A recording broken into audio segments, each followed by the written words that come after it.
আসসালামু আলাইকুম। সবাইকে আমন্ত্রণ জানাচ্ছি এবি নিউজ প্রাইম সংবাদে। আপনাদের সঙ্গে আছি আমি সুমাইয়া মেঘলা। শুরুতেই জানিয়ে দেব সংবাদ শিরোনাম। সমাধানের পথে পল্লী বিদ্যুতের আন্দোলন, সপ্তম দিনের মতো অবস্থান কর্মসূচি।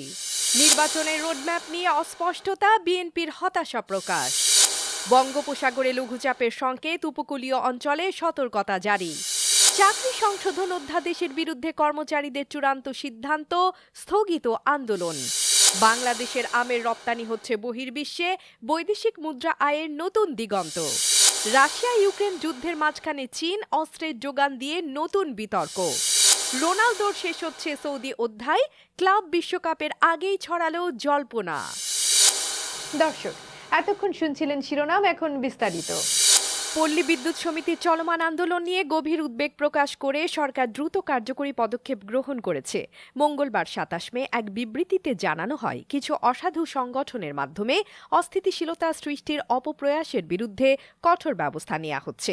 বার্তায় জানানো হয়, সরকার গভীর উদ্বেগের সঙ্গে লক্ষ্য করছে যে পল্লী বিদ্যুৎ সংস্কার বিষয়টিকে অজুহাত হিসেবে সামনে এনে পল্লী বিদ্যুৎ সমিতির কিছু কর্মচারী দেশে অস্থিতিশীলতা সৃষ্টির চেষ্টা করছে। এদিকে অভিন্ন চাকরিবিধি বাস্তবায়ন, হয়রানি বন্ধ, মামলা প্রত্যাহার সহ ৭ দফা দাবিতে সপ্তম দিনের মতো দেশের ৮০টি পল্লী বিদ্যুৎ সমিতির কর্মকর্তা কর্মচারীরা অনির্দিষ্টকালের অবস্থান কর্মসূচি অব্যাহত রেখেছেন। পূর্ব ঘোষণা অনুযায়ী দেশ জুড়ে গ্রাহক সেবা চালু রেখে এ কর্মবিরতি পালন করছেন তারা। আমার চাকরির বয়স যেমন ১৯ বছর, আমি ১৯ বছর আমি চুক্তিভিত্তিতে আমি চাকরি করতেছি। আমার এখন দাবি হচ্ছে আমি নিয়মিত হওয়ার। আমাদের যদি ডিউটি না করি আমাদের কোনো বেতন দেওয়া হয় না। প্রথম দাবি হচ্ছে স্বৈরাচারী চেয়ারম্যানের অপসারণ। অনভিজ্ঞ, অদক্ষ এবং স্বৈরাচারী চেয়ারম্যানের পদত্যাগ। সরকার এই আন্দোলনকে গভীরভাবে পর্যবেক্ষণ করছে এবং উদ্ভূত পরিস্থিতি সুষ্ঠুভাবে সমাধানের জন্য নিম্নবর্ণিত পদক্ষেপ গ্রহণ করেছে। ব্র্যাক বিশ্ববিদ্যালয়ের উপাচার্যকে আহ্বায়ক করে একটি কমিটি গঠন, পল্লী বিদ্যুতায়ন বোর্ডের কর্মকর্তা ও কর্মচারীদেরকে পল্লী বিদ্যুৎ সমিতির সাথে যোগাযোগের ক্ষেত্রে সহকর্মী সুলভ আচরণের পরামর্শ, যারা নাশকতামূলক কাজের সঙ্গে জড়িত নয় তাদের বিরুদ্ধে গৃহীত ব্যবস্থা পুনঃবিবেচনা করার জন্য নির্দেশনা, দুর্নীতির সঙ্গে জড়িত কর্মকর্তাদের বিরুদ্ধে তদন্ত চলমান। পল্লী বিদ্যুৎ সমিতির কর্মীদের মধ্যে ৬,০২৫ জনকে নিয়মিত করা হয়েছে। কর্মস্থলে ৩ বছর অতিক্রান্ত হলেই বদলিযোগ্য হবেন এবং এটি অব্যাহত থাকবে। অভিযুক্ত কর্মচারীরা আদালতের বিচারিক প্রক্রিয়ার মাধ্যমে নির্দোষ প্রমাণিত হতে পারে। সরকার আশা করে গৃহীত ব্যবস্থাসমূহের পরিপ্রেক্ষিতে পল্লী বিদ্যুৎ সমিতির আন্দোলনকারী কর্মচারীরা তাদের রাষ্ট্রীয় কর্তব্য সম্পর্কে সচেতনতা ও দায়বদ্ধতা থেকে এবং দেশের স্বার্থ বিবেচনায় রেখে আন্দোলন প্রত্যাহার করে স্ব কর্মস্থলে ফেরত যাবে এবং অহেতুক সভা সমাবেশ থেকে বিরত থাকবে। গত ২৪ মে বিএনপির প্রতিনিধি দল প্রধান উপদেষ্টা ড মোহাম্মদ ইউনূসের সঙ্গে বৈঠক করেন। এই বৈঠকের পর প্রেস সচিব শফিকুল আলম সংবাদ সম্মেলন করে বলেন, আসন্ন নির্বাচনের জন্য কোনো স্পষ্ট রোড ম্যাপ না থাকায় বিএনপি হতাশ। শফিকুল আলম উল্লেখ করেন, ওই দিন আরও ২ দলের প্রতিনিধিরাও বৈঠকে অংশ নেন। তবে নির্বাচনের রোডম্যাপের অপ্রকাশ্য অবস্থা বিএনপিকে দুশ্চিন্তার মধ্যে ফেলেছে।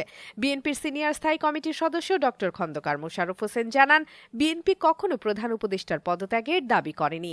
মঙ্গলবার ২৭ মে গুলশান বিএনপি চেয়ারপারসনের রাজনৈতিক কার্যালয়ে এক সংবাদ সম্মেলনে এসব কথা জানান তিনি। সংবাদ সম্মেলনে উপস্থিত ছিলেন বিএনপির স্থায়ী কমিটির সদস্যরা মির্জা আব্বাস, সালাউদ্দিন আহমেদ, আমির খসরু মাহমুদ চৌধুরী, সেলিমা রহমান, ইকবাল হাসান মাহমুদ টুকু ও মেজর অবসরপ্রাপ্ত হাফিজ উদ্দিন। তারা সবাই বলছেন, নির্বাচনের রোডম্যাপ না থাকায় দলের নেতারা উদ্বিগ্ন। অনুষ্ঠিত আলোচনায় উপরোক্ত বিষয়গুলো উপস্থাপন করেছিলাম বরাবরের মতো। আন্তর্জাতিক জলরাশির গভীরতায় নতুন করে সৃষ্টি হল এক অশান্তির আভাস। বঙ্গোপসাগরে লঘুচাপের ছায়া পড়েছে দেশের ৪টি প্রধান সমুদ্র বন্দরে। ফলে দেশের উপকূলীয় এলাকার জন্য জারি হল চতুর্থ সতর্ক সংকেত। এই সতর্ক বার্তা শুধু জলকন্যা মাছ ধরার নৌকাগুলোকেই নয়, সমুদ্রের লুকানো শক্তির সঙ্গে লড়াইয়ে জড়িত ট্রলার চালকদেরও সতর্ক করে দিয়েছে বাংলাদেশ আবহাওয়া অধিদপ্তর। মঙ্গলবার ২৭ মে আবহাওয়া দপ্তরের এক প্রাঞ্জল সতর্ক বার্তায় এ তথ্য জানানো হয়। উত্তর পশ্চিম বঙ্গোপসাগর ও তার সংলগ্ন এলাকাগুলোতে তৈরি হয়েছে লঘুচাপের ছায়া। এই ঝুঁকিপূর্ণ অবস্থাটি আরও ঘনীভূত হতে পারে বলে আশঙ্কা প্রকাশ করছে আবহাওয়া দপ্তর। এর প্রভাব পড়বে দেশের উপকূলীয় অঞ্চল, সমুদ্র বন্দর এবং বঙ্গোপসাগরীয় এলাকার ওপর। দমকা বা ঝোড়ো হাওয়ার সঙ্গে বৃষ্টিপাতের আশঙ্কা থাকছে। বিশেষ করে চট্টগ্রাম, কক্সবাজার, মোংলা ও পায়রা সমুদ্র বন্দরে সতর্ক সংকেত ৩ নম্বর দেখানোর নির্দেশনা দেওয়া হয়েছে। পাশাপাশি উপকূলের কাছে থাকা মাছ ধরা নৌকা ও ট্রলারগুলোকে পরবর্তী নির্দেশনা না আসা পর্যন্ত উপকূল থেকে দূরে থাকতে বলা হয়েছে। সন্ধ্যার মধ্যে খুলনা, বরগুনা ও ভোলা অঞ্চলে ঘণ্টায় ৪৫ থেকে ৬০ কিলোমিটার বেগে দমকা বা ঝোড়ো হাওয়ার সঙ্গে বৃষ্টি বা বজ্র ঝড়ের সম্ভাবনা রয়েছে। সরকারি চাকরি সংশোধন অধ্যাদেশ ২০২৫-এর বিরুদ্ধে চলমান আন্দোলনের মাঝেই এক বড় ঘোষণা এসেছে। সচিবালয়ের কর্মকর্তা কর্মচারীরা একদিনের জন্য তাদের কর্মসূচি স্থগিত করার সিদ্ধান্ত নিয়েছেন। এই সিদ্ধান্তের পেছনে রয়েছে সরকারের সঙ্গে আলোচনার প্রক্রিয়া, যেখানে তারা দাবি করেছেন এই অধ্যাদেশটি বাতিল করতে হবে।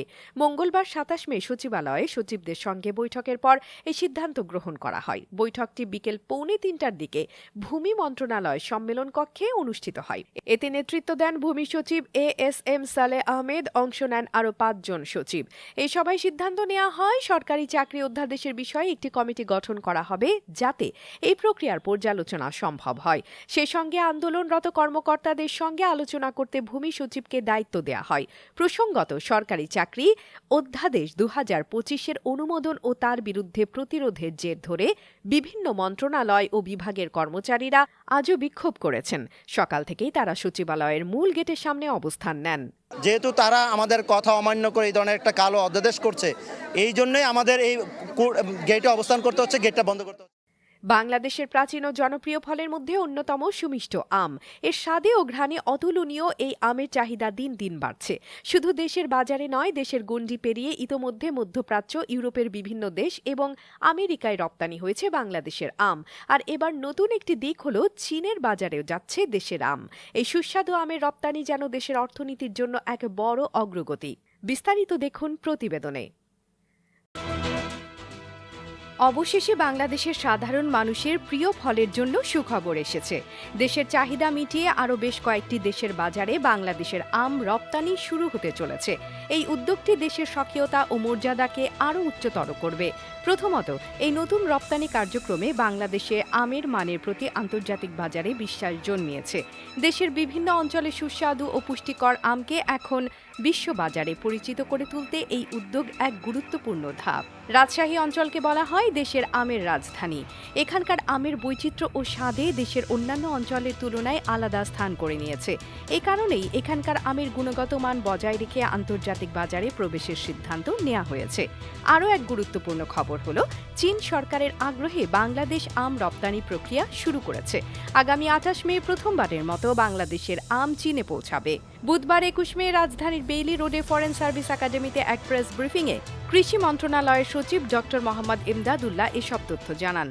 আমরা চাচ্ছি যে সারা পৃথিবীতে আমের ডিমান্ড রয়েছে। আপনারা জানেন আমাদের বাংলাদেশের যে আম অত্যন্ত সুস্বাদু এবং সারা পৃথিবীতে এটার যথেষ্ট চাহিদা রয়েছে। তো সেটাকে আমরা কাজে লাগানোর জন্য চেষ্টা করছি। আমাদের মাননীয় প্রধান উপদেষ্টা স্যার যখন চায়নাতে গিয়েছেন, আগে থেকে প্রাথমিক আলোচনা চলছিল, কিন্তু এটা অনেকটা গতি পেয়েছে এবং স্যারের নির্দেশনায় এখন আমরা যেই কার্যক্রমটা হাতে নিয়েছি, আগামী 28 তারিখ চায়নাতে 50 মেট্রিক টন, বাট এটা হচ্ছে শুরুতে এটা একটা যাবে। কৃষি সচিব জানিয়েছেন এই মৌসুমে আনুমানিক 50 টন আম চীনে রপ্তানি হবে। পর্যায়ক্রমে এর পরিমাণ বাড়ানোর পরিকল্পনা রয়েছে। শুধু আম নয়, কাঁঠাল ও অন্যান্য ফলের রপ্তানির জন্য সরকার কাজ করছে বলে তিনি উল্লেখ করেছেন। আমাদের কান্ট্রি স্পেসিফিক নিড এবং ডিমান্ডটাকে আমরা এক্সপ্লোর করে সেটাকে কীভাবে আমরা মার্কেট থেকে ধরতে পারবো, সেই মার্কেটে কীভাবে আমরা নতুন করে আরও নতুন উদ্যমে যেতে পারি, সেটা নিয়ে আমরা কাজ করব। আমরা আম নিয়ে একটা বড় রকমের উদ্যোগ আমাদের কৃষি মন্ত্রণালয় থেকে নেওয়া হচ্ছে, ওটা খুব শীঘ্রই হয়তো এটা আরও দৃশ্যমান হবে। এছাড়া আমরা চায়নাতে আমের পাশাপাশি কাঁঠালেরও আমরা প্রক্রিয়া করার জন্য উদ্যোগ নিয়েছি, সেটা এখন প্রাথমিক পর্যায়ে রয়েছে, সেটা নিয়ে আমরা কাজ করছি। বাংলাদেশের আমের এই নতুন সূচনাটি সত্যি দেশের গৌরবের বিষয়। এ যেন দেশের প্রিয় ফলের জন্য এক নতুন প্রহর, যেখানে স্বপ্নের শস্য ফলবে আমাদের রঙিন ভবিষ্যতের জন্য। AB news desk report. গত 3 বছর ধরে চলা রাশিয়া ও ইউক্রেনের যুদ্ধের ছায়া এখনও কাটেনি। এই সময়ে হাজারো প্রাণ হারিয়েছে, সামরিক ও বেসামরিক অবকাঠামো ধ্বংস হয়ে গেছে। এই পরিস্থিতিতে নতুন এক অভিযোগ উঠেছে। ইউক্রেনের পক্ষ থেকে বলা হচ্ছে চীন সরাসরি রাশিয়ার সামরিক শিল্পে সহায়তা করছে। ইউক্রেনের দাবি চীন অন্তত 20টি রাশিয়ার সামরিক কারখানায় গুরুত্বপূর্ণ যন্ত্রপাতি ও কাঁচামাল পাঠাচ্ছে। তাদের মতে 2024 থেকে 2025 সালের মধ্যে বিভিন্ন প্রকল্পে চীনের সরঞ্জাম, রাসায়নিক উপাদান, বারুদ ও যন্ত্রাংশ সরবরাহের ঘটনা ঘটেছে। বিশেষ করে রাশিয়ার ড্রোনে 80% উপাদান চীন থেকে এসেছে বলে দাবি করেছে কিয়েভ। চীন এসব অভিযোগ অস্বীকার করে বলছে তারা নিরপেক্ষ অবস্থানে রয়েছে। তবে ইউক্রেনের মতে চীন বাস্তবেই রাশিয়াকে যুদ্ধের জন্য সহায়তা দিচ্ছে। ইউক্রেনের প্রেসিডেন্ট জেলেনস্কি প্রথমবার প্রকাশ্যে বলেছিলেন চীন বারুদ, ড্রোন ও অন্যান্য উপাদান সরবরাহ করছে। এরপর চীন 3টি প্রতিষ্ঠানের উপর নিষেধাজ্ঞা আরোপ করে। বিশ্লেষকদের মনে হয় পশ্চিমা নিষেধাজ্ঞার মধ্যেও চীন রাশিয়ার অন্যতম প্রধান সরবরাহকারী হয়ে উঠেছে। এই দ্বন্দ্ব যেন আরও একবার প্রমাণ করে যুদ্ধের জটিলতার মাঝে বৈশ্বিক রাজনীতি কতটা কঠিন ও জটিল। সোমবার সৌদি প্রো লিগে আল নাসরের সঙ্গে আল ফাতেহের ম্যাচে 3-2 গোলে হেরেছে রোনালদোর দল। তবে এই হারের মাঝেই রোনালদোর ব্যক্তিগত অর্জন মানুষের নজর কেড়েছে। তিনি এদিন 99তম গোল এবং ক্লাব ক্যারিয়ারের 800তম গোলের মাইল ফলক স্পর্শ করেছেন। কিন্তু এই ম্যাচের পর সোশ্যাল মিডিয়ায় পোস্ট করে জল্পনা শুরু হয়েছে তিনি কি এবারই তার সৌদি ক্যারিয়ার শেষ করতে যাচ্ছেন। ধারণা করা হচ্ছে রোনালদো তার পোস্টে সম্ভবত আল নাসরের সঙ্গে সম্পর্ক শেষের ইঙ্গিত দিয়েছেন। 40 বছর বয়সী এই ফুটবলার 2022 সালে ম্যানচেস্টার ইউনাইটেড থেকে আল নাসরে এসেছিলেন। এবারের গ্রীষ্মে তার চুক্তি শেষ হবে। আর তার আগে এই সম্পর্কের ভবিষ্যৎ নিয়ে বিভিন্ন আলোচনা শুরু হয়ে গেছে। বিশেষজ্ঞরা বলছেন ক্লাব বিশ্বকাপের জন্য ফিফা নতুন এক ট্রান্সফার উইন্ডো খুলতে যাচ্ছে, যেখানে আল নাসর এবার অংশ নিচ্ছে না। অন্যদিকে তার চিরপ্রতিদ্বন্দ্বী মেসি ইন্টার মিয়ামিতে ক্লাব বিশ্বকাপে খেলবেন। ইনফান্তিনো সম্প্রতি বলেন রোনালদো হয়তোবা ক্লাব বিশ্বকাপে কোনো দলের হয়ে খেলতে পারেন। কিছু ক্লাব এর জন্য আলোচনা চালাচ্ছে। যদি কেউ তাকে দলে নেয় সেটা অবাক করার মতো হবে না। দর্শক, সর্বশেষ খবর পেতে চোখ রাখুন আমাদের ফেসবুক পেজ ও ইউটিউব চ্যানেলে। আমরা আছি ইনস্টাগ্রামেও। সেই সঙ্গে সবচেয়ে সংবাদ পেতে ভিজিট করুন আমাদের ওয়েবসাইট www.abnewsinternational.com-এ।